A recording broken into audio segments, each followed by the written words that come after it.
Alaikum. Peace to you all. My name is Saba Ahmed. I'm a law student at American University.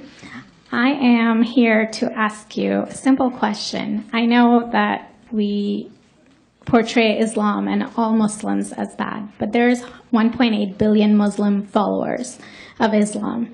We have 8 million plus Muslim Americans in this country, and I don't see them represented here. But my question is, how can we fight an ideological war with weapons? How can we ever end this war?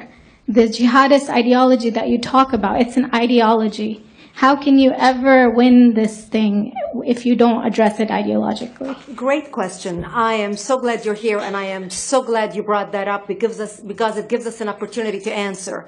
What I find so amazing is since the beginning of this panel, which we are here about Benghazi attack against our people, not one person mentioned Muslims. We are here against Islam, or we're launching war against Muslims. We are here to discuss how 4 Americans died and what our government is doing. We were not here to bash Muslims. You were the one who brought up the issue about most Muslims, not us. And since you brought it up, allow me to elaborate with my answer. There are 1.2 billion Muslims in the world today. Of course, not all of them are radicals. The majority of them are peaceful people. The radicals are estimated to be between 15 to 25%, according to all intelligence services around the world. That leaves 75% of them peaceful people. But when you look at 15 to 25% of the world Muslim population, you're looking at 180 million to 300 million people dedicated to the destruction of Western civilization. That is as big of the United States. So why should we worry about the radicals, 15 to 25%?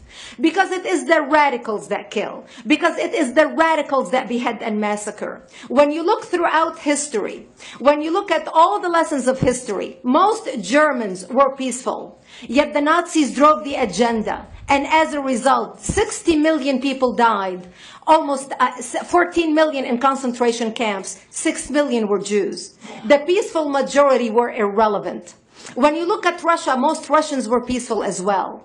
Yet the Russians were able to kill 20 million people. The peaceful majority were irrelevant. When you look at China, for example, most Chinese were peaceful as well. Yet the Chinese were able to kill 70 million people. The peaceful majority were irrelevant. When you look at Japan prior to World War II, most Japanese were peaceful as well. Yet Japan was able to butcher its way across Southeast Asia, killing 12 million people, mostly killed with bayonets and shovels. The peaceful majority were irrelevant. On September 11th in the United States, we had 2.3 million Arab Muslims living in the United States.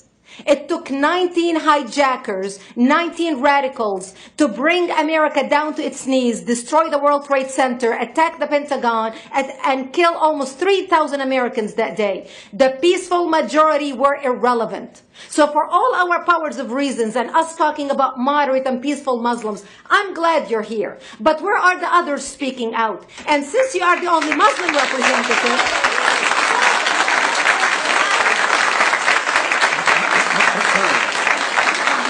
save the applause till the end.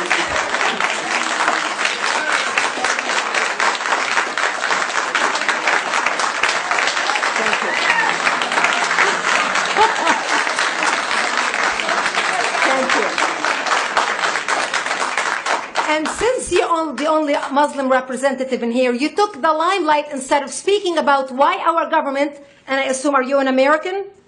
You're an American citizen. So as an American citizen, you sat in this room, and instead of standing up and saying a question or asking something about our 4 Americans that died and what our government is doing to correct the problem, you stood there to make a point about peaceful, moderate Muslims. I wish you brought 10 with you to question about how we can hold our government responsible.